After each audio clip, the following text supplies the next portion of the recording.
Hello दोस्तों, मैं नीतू आपका स्वागत करती हूँ आपके अपने channel UGC net self study में। और आज फिर हम लोग पीवाईक्यू सीरीज देखने वाले हैं जो कि आपके यूजीसी नेट जनवरी जो कि 1 जनवरी से 19 जनवरी तक आपका एग्ज़ाम बोला गया है यूजीसी नेट का। और बीपीएससी टीआरई 4 जो कि नोटिफिकेशन अभी तक नहीं आया है, लेकिन जैसे टीआरई थर्ड का सारा मामला क्लियर होगा वैसे ही आपको नोटिफिकेशन दिखने मिल जाएगा।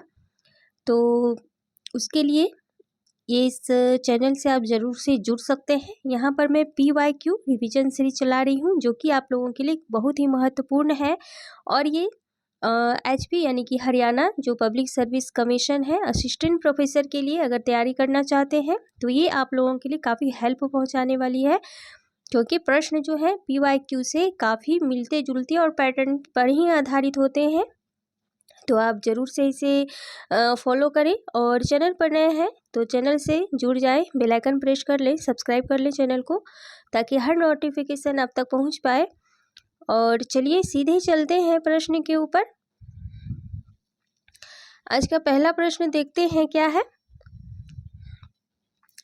पहला प्रश्न है कि पहला गिरमिटिया तोरो कारातोरो अभिज्ञान एवं मृत्युंजय में से महात्मा गांधी के जीवन पर आधारित उपन्यास है। तो ये पहला गिरमिटिया है, काफ़ी महत्वपूर्ण उपन्यास है और बार बार पूछी जाती है, चाहे वो टीजीटी पीजीटी 6 to 8 या फिर जितने भी कॉम्पिटिटिव एग्जाम है हिंदी साहित्य से होने वाले, जो भी हिंदी क्षेत्र से जुड़े हुए हैं स्टूडेंट, उसके लिए काफ़ी महत्वपूर्ण है। तो ज़रूर से इसे देखें और लाइक भी करते जाएं, साथ में अपने फ्रेंड तक भी शेयर करें। आगे है कि पीली आंधी उपन्यास की लेखिका है, तो ये प्रभा खेतान है। घुमक्कर शास्त्र यात्रा वृत्त, तो पहले आपको ध्यान रखना है कि घुमक्कर शास्त्र जो है एक यात्रा वृत्त है और इसके लेखक कौन है, तो ये राहुल संस्कृत्यायन जी हैं।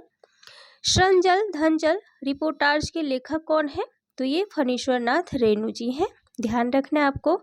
और बीपीएससी टीआरई में भी पूछे गए प्रश्न है। प्रवास की डायरी के लेखक हैं हरिवंश राय बच्चन जी। और इनका अगर जन्म ईस्वी की बात करें तो ये 1907 में जन्मे थे और 2003 में इनका देहांतवास हुआ था। तो ये भी साथ में ध्यान रखना है क्योंकि महत्वपूर्ण लेखक हैं और पूछे जाते हैं। आगे है कि वृंदावन लाल वर्मा की आत्मकथा है, तो ये अपनी कहानी है, इनकी आत्मकथा है, ये ध्यान रखना है। आगे है कि अतीत के चलचित्र स्मृति की रेखाएं पथ के साथी एवं माटी की मूर्ति में महादेवी वर्मा द्वारा रचित रेखा चित्र नहीं है, तो ये माटी की मूर्ति जो है ये राम वृक्ष बेनीपुरी की रेखा चित्र है। बाकी अतीत के चलचित्र है, स्मृति की रेखाएं हैं, पथ के साथी हैं, ये सभी जो है महादेवी वर्मा द्वारा लिखा गया रेखा चित्र है, तो ये आपको ध्यान रखना है। आगे है काव्यालंकार सार संग्रह के रचनाकार हैं उद्भट, भारतीय काव्य शास्त्र के ये कवि रहे हैं, समीक्षक रहे हैं, आचार्य रहे हैं, जो भी कहिए। तो काव्य अलंकार सार संग्रह जो है उद्भट की रचना है और काफ़ी महत्वपूर्ण है, प्रश्न पूछे जाते हैं, ध्यान रखना है। आगे है कि भामा दंडी उद्भट एवं कुंतक में से अलंकारवादी नहीं थे, तो ये कुंतक जो थे ये अलंकारवादी नहीं थे। तो भामा दंडी और उद्भट ये क्या थे, तो ये अलंकारवादी थे, तो ये भी साथ में रखना है। तो यहाँ आपको 2 तरह के प्रश्न देखने को मिल रहा है जो कि काफ़ी महत्वपूर्ण है, पूछे जाने वाले। आगे है कि काव्य को प्रकृति की अनुकृति किसने कहा था, तो ये अरस्तु ने कहा था, जो कि प्लेटो के शिष्य थे और जिन्होंने विरेचन का भी सिद्धांत दिया है, तो ध्यान रखना है। आगे है कि रस निष्पत्ति के संदर्भ में उत्पत्तिवाद का सिद्धांत किसने दिया था, तो ये भट्ट लोलट ने दिया था। हिंदी साहित्य के 80 वर्ष के लेखक कौन है, तो ये शिवदान सिंह चौहान है। आगे है प्रिंसिपल्स ऑफ लिटरेरी क्रिटिसिज्म के लेखक हैं, तो ये आई ए रिचर्ड्स है, ध्यान रखना है। आगे बढ़ते हैं, आगे है प्रश्न जन्मकाल की दृष्टि से सूफी संतों का आपको सही अनुक्रम बताना है। तो सबसे पहले मुइनुद्दीन चिश्ती, निजामुद्दीन औलिया, शेख चिश्ती और शेख सलीम चिश्ती, ये कर्म है, सूफी संत है, तो सभी को ध्यान में रखना इम्पोर्टेंट है। आगे है जन्म काल की दृष्टि से रचना काल का रचनाकारों का सही अनुक्रम बताना है। तो रैदास आएंगे, फिर मीराबाई, रज्जब और फिर मल्लुकदास आएंगे। आगे देखते हैं, प्रकाशन वर्ष की दृष्टि से काव्य कृतियों का अनुक्रम बताना है। तो ठंडा लोहा 1952 की रचना है, धर्मवीर भारती की। आत्महत्या के विरुद्ध 1967 का है, ये रघुवीर सहाय की रचना है। और संसद से सड़क तक, ये धूमिल की है 1975 में। और उदिता 1980 का है। और उदिता जो है ये शमशेर बहादुर सिंह की रचना है। शायद मैं थोड़ा सा कंफ्यूज हूँ, लेकिन ये उदिता उन्हीं का है। चलिए आगे बढ़ते हैं। आगे देख लेते हैं कि रचना काल की दृष्टि से भिखारी दास की रचनाओं का सही अनुक्रम है। तो रस सारांश भिखारी दास मोस्ट इम्पॉर्टेंट है, ये रीतिकाल से संबंधित कवि हैं, ध्यान रखना है। तो रस सारांश 1742 ईस्वी, छंदार्णव पिंगल ये 1742 ईस्वी ये भी। और काव्य निर्णय बहुत ही महत्वपूर्ण है, काव्य निर्णय ध्यान रखना। और श्रृंगार निर्णय भी इन्हीं का है, जो 1750 ईस्वी की रचना है इनका। तो ये इनके सभी जो महत्वपूर्ण काव्य हैं आपको ध्यान रखना है। ज़्यादातर काव्य निर्णय और श्रृंगार निर्णय पूछे जाते हैं, और छंदार्णव, पिंगल और रस सारांश भी कहीं कहीं पूछे जाते हैं। तो चारों महत्वपूर्ण है, साथ में ध्यान रखना है। आगे देखते हैं कि जन्म काल की दृष्टि से कवियों का सही अनुक्रम बताना है। तो माखनलाल चतुर्वेदी जो कि 1889 से 1968 ईस्वी तक रहे। सियाराम शरण गुप्त 1895 ईस्वी से 1963 ईस्वी तक। और बालकृष्ण शर्मा नवीन 1897 से 1960 ईस्वी तक। और भगवती चरण वर्मा जो कि 1903 से 1981 ईस्वी तक रहे।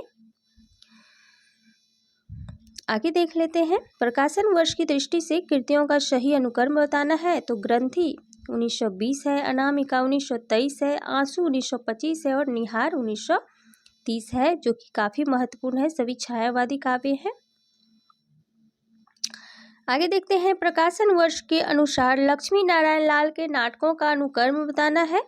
तो मादा कैक्टस जो कि 1959 ईस्वी, दर्पण 1962 ईस्वी, मिस्टर अभिमन्यु 1971 ईस्वी, एक सत्य हरिश्चंद्र 1976 ईस्वी, ये सारे लक्ष्मी नारायण लाल के नाटक हैं, ध्यान रखना है, मोस्ट इम्पॉर्टेंट है। आगे है कि रूपक के कार्य की 5 अवस्थाएं होती है। तो कितनी अवस्थाएं होती है? 5 अवस्थाएं होती है, तथा इनके द्वारा नाटकीय इतिवृत्त की गति प्रकट होती है। इन कार्य अवस्थाओं का सही अनुक्रम पूछा जा रहा है। तो सबसे पहले प्रारंभ होता है, प्रयत्न होता है, प्रत्याशा, नियत प्राप्ति और फिर फलागम होता है। तो ये पांचों जो है अवस्थाएं आपको ध्यान रखना है, पूछी जाती है। चलिए आगे देख लेते हैं, प्रकाशन काल के अनुसार निबंध संग्रहों का सही अनुक्रम बताना है। तो मिट्टी की ओर 1946 की रचना है, अर्धनारीश्वर 1952 ईस्वी, वेणुवन 1958 और वट पीपल 1961 की रचना है। तो ये सभी इम्पोर्टेंट ये निबंध संग्रह है और सभी इम्पोर्टेंट रचनाकार इसमें सम्मिलित है। तो इन रचनाओं को, निबंध संग्रहों के अगर रचनाकार आपको मालूम है तो जरूर से कमेंट कीजिएगा, मैं भी देख लूँ कि आपकी तैयारी किस तरह चल रही है। आगे देख लेते हैं, प्रकाशन वर्ष के अनुसार उपन्यासों का सही अनुक्रम बताना है। मैला आंचल 1954 ईस्वी, आधा गांव 1966 ईस्वी, राग दरबारी 1968 ईस्वी और लोक शरण 1977 ईस्वी। तो मैला आंचल रेणु जी का है, आधा गांव किसका है? राग दरबारी किसका है? और लोक शरण किसका है? तो राग दरबारी जो है श्रीलाल शुक्ल का है, राधा गांव रहीम मशरूम रजा का है। और लोक शरण जरूर से कमेंट कीजिएगा, आप लोगों को मैं छोड़ रही हूँ ये प्रश्न। चलिए आगे देख लेते हैं, प्रकाशन वर्ष के अनुसार उपन्यासों का सही अनुक्रम बताना है। तो रूपों की नहीं राधिका 1966 ईस्वी, आपका बंटी 1971 ईस्वी, शालमली तो शालमती होगा तो 1987 और छिन्नमस्ता 1993 का प्रभा खितान जी का है, ध्यान रखना है। आगे देख लेते हैं कि प्रकाशन काल के अनुसार प्रेमचंद्र की कहानियों का अनुक्रम पूछा जा रहा है। तो नमक का दौर होगा 1913 ईस्वी का है, शतरंज के खिलाड़ी 1925 ईस्वी, पूस की रात 1930 ईस्वी, और कफन जो है 1936 ईस्वी का। और कफन जो है इनका लास्ट कहानी संग्रह है, तो ये भी साथ में आपको ध्यान रखना है। आगे बढ़ते हैं। आगे जो है प्रकाशन वर्ष के अनुसार आलोचनात्मक ग्रंथों का सही अनुक्रम बताना है यहाँ पर। तो प्रेमचंद्र और उनका युग 1952 ईस्वी, कमायनी एक पुनः विचार 1961 ईस्वी, अधूरे साक्षात्कार जो कि नेमीचंद्र जैन का है 1966, और दूसरी परंपरा की खोज 1982 जो कि नामवर सिंह का है, और प्रेमचंद्र उनका युग 1952 ये रामविलास शुक्ल का है, रामविलास शर्मा जी का है, और कमायनी एक पुनः विचार। तो ये आप जरूर से कमेंट कीजिएगा किसका है, ठीक है। चलिए आगे देख लेते हैं। जीवन काल के अनुसार काव्य चिंतकों का सही अनुक्रम बताना है। तो आनंदवर्धन 9वीं शताब्दी, अभिनव गुप्त 10वीं शताब्दी है, विश्वनाथ 14वीं शताब्दी, पंडित जगन्नाथ ये 16वीं नहीं होगा 17वीं होगा, यहाँ पर 17वीं शताब्दी के हैं, ठीक है। चलिए आगे देखते हैं। जन्म काल के अनुसार साहित्यकारों का सही अनुक्रम बताना है। तो प्रकाश चंद्र गुप्त 1908 से 1970 ईस्वी तक, रामविलास शर्मा 1912 से 2000 ईस्वी, शिवदान सिंह चौहान 1918 से 2000 ईस्वी, रांगे राघव 1923 नहीं 26 होगा इनका 1962 ईस्वी, ठीक है। चलिए आगे देख लेते हैं।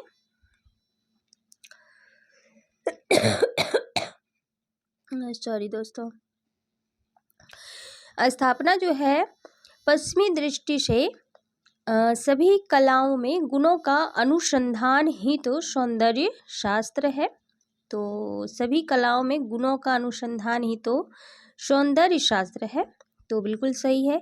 इसीलिए सौंदर्य अनुभव हेतु भारतवर्ष में काव्य को ललित कलाओं के अंतर्गत रखा गया है। जी नहीं, ऐसा नहीं है, ठीक है। ललित कलाओं सौंदर्य अनुभव यहाँ पर बोला जा रहा है, जो कि गलत है। तो ए सही हो जाएगा और आर गलत होगा यहाँ पर। चलिए आगे देख लेते हैं। स्थापना क्या कर रहा है कि काव्य का न्याय शास्त्र के न्याय तर्क से अलग नहीं होता है। क्या बोला जा रहा है कि काव्य का जो न्याय है वो शास्त्र के न्याय यानी तर्क से अलग नहीं होता है। तो ऐसा तो नहीं है, ठीक है, होता है। और तर्क दिया जा रहा है कि काव्यार्थ की प्रतीति केवल शास्त्रगत वाच्यार्थ से ही संभव है, संभव नहीं है। इसके लिए काव्य के अपने न्याय का सहारा लेना होगा, क्योंकि काव्य न्याय का मूल आधार वक्रोक्ति है। तो ये बिल्कुल सही है, ए गलत होगा, आर सही होगा। आगे देखते हैं। स्थापना है कवि का दर्शन जीवन के प्रति उसकी आस्था का दूसरा नाम है, जो उसकी सृजनात्मकता को प्रेरित करता है। तो बिल्कुल सही है सॉरी, क्योंकि कवि कर्म को प्रभावित करने वाला केंद्रीय बिंदु यही आस्था है, और आस्था वस्तुतः निर्दिष्ट सत्य की रागात्मक स्वीकृति है। तो ये दोनों ही कथन सही है अपने आप में, दोनों एक दूसरे का समर्थन कर रहे हैं। स्थापना है कि कविता दो शब्दों के बीच की नीरवता में रहती है। तो ये कोटेशन है, अब बताइएगा कि ये कोटेशन कहाँ से और किसके द्वारा कही गई है, और ये स्थापना जो है कितना कहाँ से ली गई है, ठीक है। तो ये एक कोटेशन है जो कि आपको स्थापना में यहाँ पर दिया गया है, प्रश्न पूछा गया है। इसीलिए मौन भी अभिव्यंजन है। अब देखिए यहाँ दोनों जो स्थापना और तर्क है किसी ना किसी आलोचक से संबंधित है, और किसने कहा है ये दोनों ही स्थापना हो या तर्क हो तो दोनों सही है, क्योंकि ये कही गए कथन है, ठीक है। ये कथन है, मान लीजिए कि ये यही पूछ लिया जाए कि मौन भी अभिव्यंजना है, किसने कहा है। तो अगर आपको नहीं पता है तो आप फंस जाइएगा। तो आप ज़रूर से कमेंट कीजिएगा। मैं देखना चाहती हूँ कि आप कितना डीपली स्टडी कर रहे हैं आगे के एग्जाम के लिए। तो ज़रूर से कमेंट कीजिएगा। इसके लिए अगर आप ध्यान से वीडियो को देखते हैं तो ज़रूर से बताइएगा, ठीक है। चलिए आगे देख लेते हैं। और मैं इसका जो है आप आंसर दीजिएगा, और नहीं तो मैं कम्युनिटी बॉक्स में इसका मैं प्रश्न करूँगी, ठीक है, और उसके बाद मैं आंसर कर दूँगी आप लोगों के लिए। चलिए आगे है कि स्थापना पूछा जा रहा है कि मनुष्य के लिए कविता इतनी प्रयोजनीय वस्तु है कि संसार की सभी असभी सभी जातियों में किसी न किसी रूप में पाई जाती है। तो बिल्कुल है, आप कविता किसी विशिष्ट व्यक्ति के द्वारा ही नहीं लिखी जा सकती या पढ़ी जा सकती, या किसी के भावनात्मक रूप में नहीं, सिर्फ विशिष्ट व्यक्ति के ही मन में आए, ऐसा नहीं है। कविता कोई भी उसका प्रयोजन कर सकता है, ठीक है, ऐसा नहीं है। जैसे अमीर गरीब, इसमें कोई भेदभाव नहीं है, कोई भी कविता बखूबी लिख सकता है, पढ़ सकता है, समझ सकता है। भावनात्मकता सभी में पाई जाती है, किसी विशिष्ट व्यक्ति को लेकर यहाँ पर नहीं बात की जा रही है, तो ये बिल्कुल सही है। तर्क दिया जा रहा है क्योंकि मनुष्यता को समय समय पर जागते रहने के लिए कविता मनुष्य के लिए आवश्यक है, तो ये बिल्कुल सही है, ठीक है। आगे है, स्थापना है कि भारतेंदु युग और उसका साहित्य आधुनिकता का प्रवेश द्वार है, तो बिल्कुल है। इसीलिए उसके केंद्र में मनुष्य है, ईश्वरीय आस्था लेश मात्र भी नहीं है। ऐसा नहीं है, कैसे नहीं है लेश मात्र भी। आप देख सकते हैं कि भारतेंदु हरिश्चंद्र की आप रचनाओं में, उनकी लोकोक्तियों में देख सकते हैं कि किस तरह उन्होंने राधा कृष्ण की भी ईश्वरीय जो रूप है उन्होंने बहुत ही अच्छे ढंग से उन्हें प्रस्तुत किया है, केंद्र में भी रखा है। तो ऐसा नहीं कि लेश मात्र भी नहीं है, ये गलत हो जाएगा। तो ए सही है, आर गलत है। आगे देख लेते हैं, पश्चिम के ज्ञानोदय से ही भारतीय साहित्य में अस्मिताओं का उदय हुआ है। ऐसा नहीं है, कारण है कि भारतीय समाज से कोई विचार प्रेरणा उन्हें नहीं मिली, ऐसा नहीं है। कोई भी एक अकेला, चाहे वो व्यक्ति हो, विचार हो, समाज हो, या समाज में प्रचलित धारणाएं हो, किसी भी एक मनुष्य विशेष या वर्ग विशेष से वो नहीं मिलती है, या ऐसे ही मान लीजिए वो सभी समूह को लेकर चलती है। जिस तरह एक मनुष्य है सामाजिक प्राणी कहलाता है, तो वो सिर्फ घर से ही प्रभावित नहीं होता, अपने माँ बाप से प्रभावित नहीं होता, वो पूरा समाज से प्रभावित होता है, वहाँ के वातावरण से प्रभावित होते हुए वो आगे बढ़ता है। तो ऐसा बिल्कुल नहीं है कि भारतीय समाज से उसका कोई विचार प्रेरणा उन्हें नहीं मिली है, तो ये बिल्कुल गलत है, ठीक है। तो दोनों गलत हो जाएगा। आगे है कि युद्ध और प्रेम पारसी थिएटर के दो मूल भाव थे, तो ये सही है। नाटक के बारे में अगर आपने पढ़ा होगा तो वहाँ पर ये बातें आपको साफ नजर आएंगी। आगे है कि क्योंकि राष्ट्र प्रेम और जनता में संघर्ष चेतना जागृत करने में पारसी नाटककार आगे थे। ऐसा कहाँ लिखा है कि ये आगे थे, ऐसा नहीं है, ठीक है, तो ये गलत हो जाएगा। चलिए आगे देखते हैं। स्थापना है कि परिवर्तन सृष्टि का अटूट नियम है, ये सभी को पता है, लेकिन यह नियम साहित्य पर लागू नहीं होता क्योंकि मनुष्य की संवेदना अपरिवर्तित है। क्या ऐसा है? मतलब ये किस तरह की बातें यहाँ पर दे दी गई है, तो ये आप स्वयं में भी आप देख सकते हैं कि संवेदना अपरिवर्तित, ऐसा है, हर चीज परिवर्तित है, तो संवेदना अपरिवर्तित कैसे हो सकती है भला?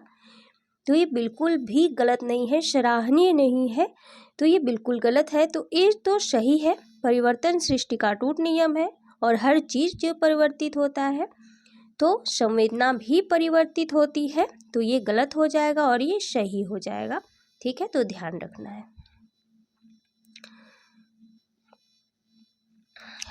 चलिए आगे देख लेते हैं।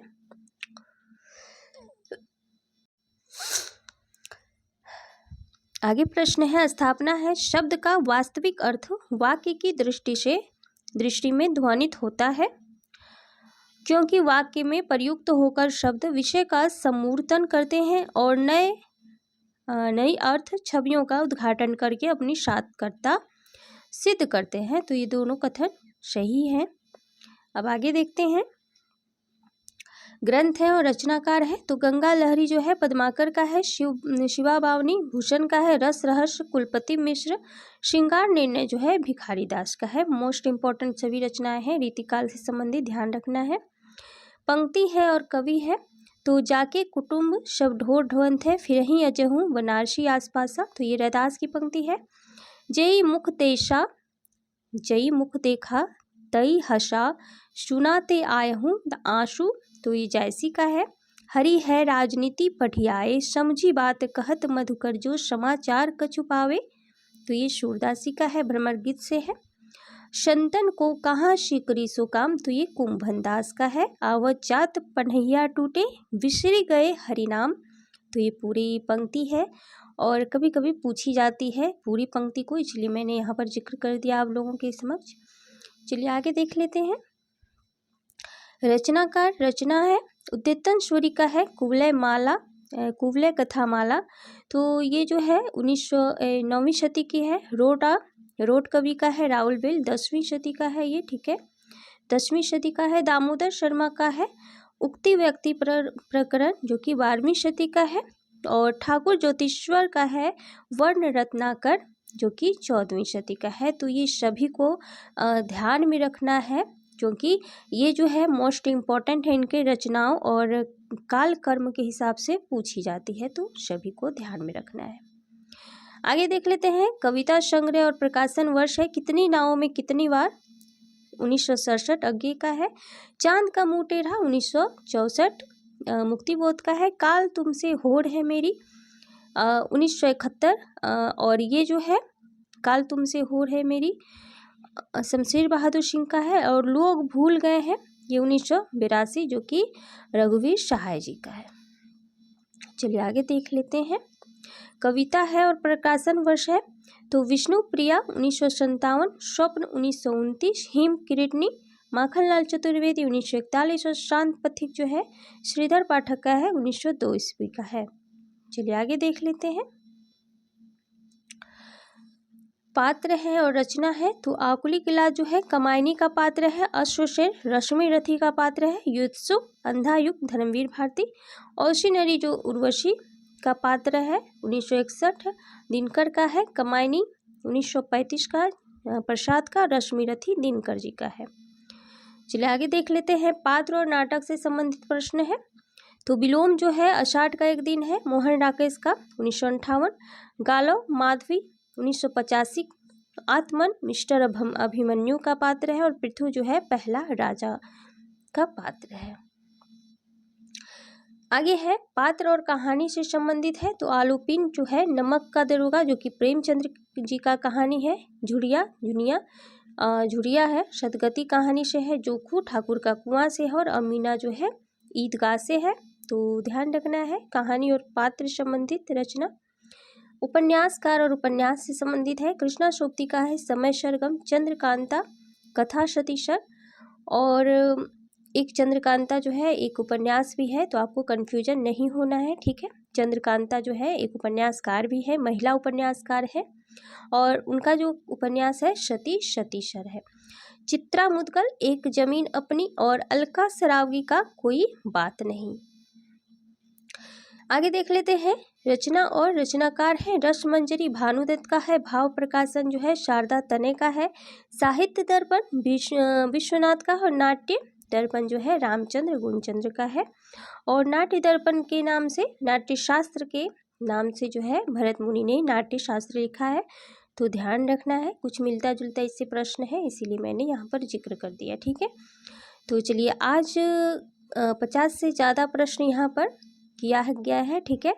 तो काफ़ी महत्वपूर्ण सारे प्रश्न हैं, सभी विधाओं से सम्मिलित है और आपके लिए जो कि यूजीसी नेट और बीपीएससी TRD4 या अन्य जितने भी कॉम्पिटिटिव एग्जाम के लिए आप तैयारी कर रहे हैं, तो बिल्कुल ये सभी के लिए महत्वपूर्ण है। कोई एक एग्ज़ाम के लिए मैं यहाँ पर नहीं ले रही हूँ क्लास, तो ये बार बार मैं आप लोगों को बता रही हूँ, ठीक है। तो आप ज़रूर से रिवीजन सीरीज है PYQ बेस पे है, तो आप ज़रूर से इस क्लास को करें और नए हैं तो ज़रूर से सब्सक्राइब कर लें चैनल को और बेल आइकन प्रेस कर लें और लाइक भी कर लें साथ साथ, और शेयर भी करें अपने फ्रेंड तक दोस्तों। तो चलिए फिर मिलती हूँ एक नए सीरीज के साथ, तब तक बनी रहे मेरे साथ। Thank you so much.